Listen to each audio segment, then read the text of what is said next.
Insomnia. Salam sehat rohani, jiwa dan raga. Saya Dr. Dibri Septiawan, spesialis kedokteran jiwa. Kita akan membicarakan istilah yang sudah dikenal orang banyak, tetapi sering disalah mengerti.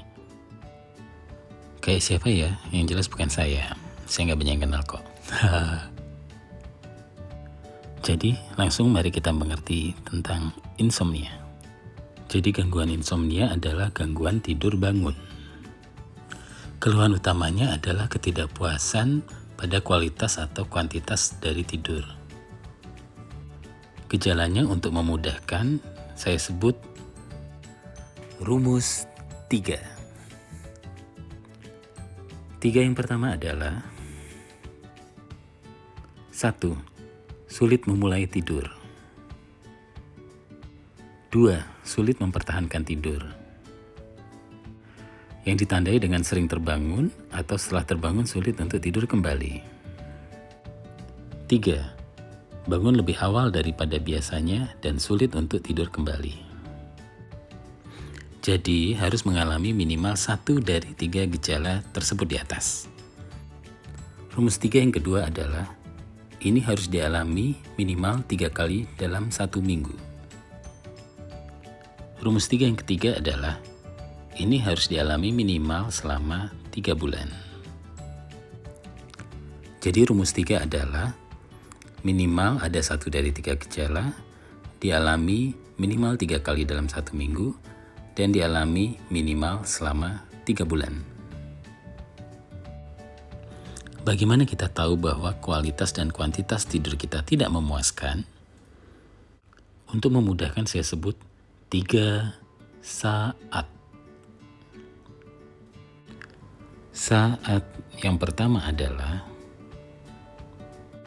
saat keesokan harinya kita mengalami stres. Perasaan kita tidak nyaman, jadi mudah emosi, mudah marah, sensitif. Jadi pokoknya kita merasa kita stres.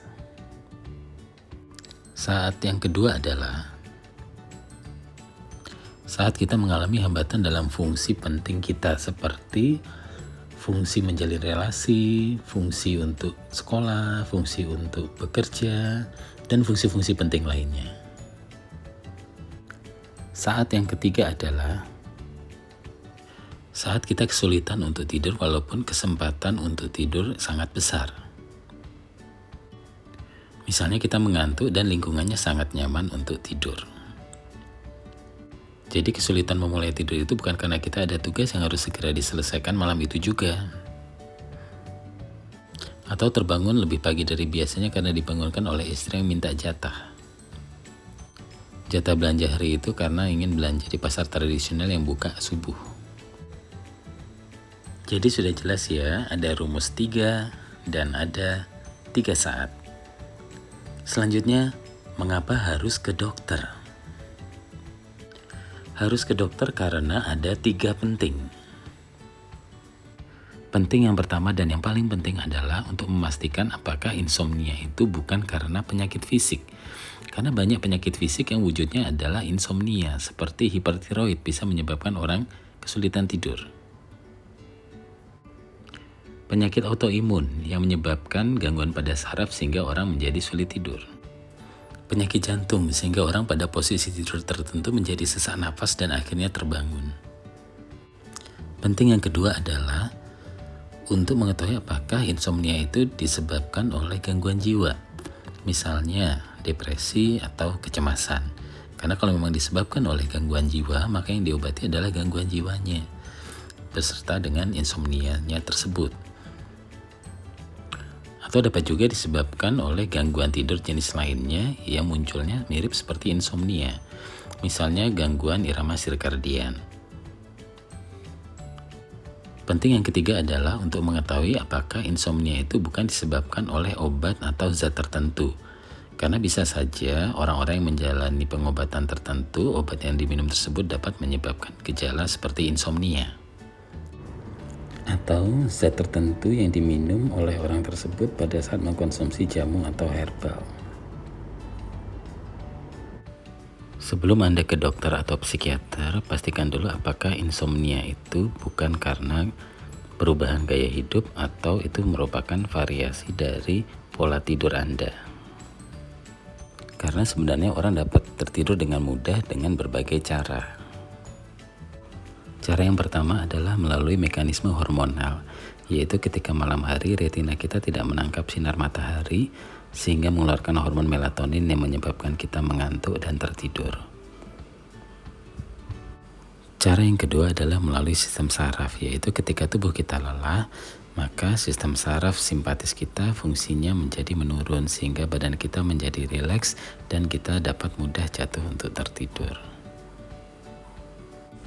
Cara yang ketiga adalah melalui sistem imun, yaitu ketika kita sakit, maka sistem imun kita membuat mekanisme untuk tubuh kita beristirahat.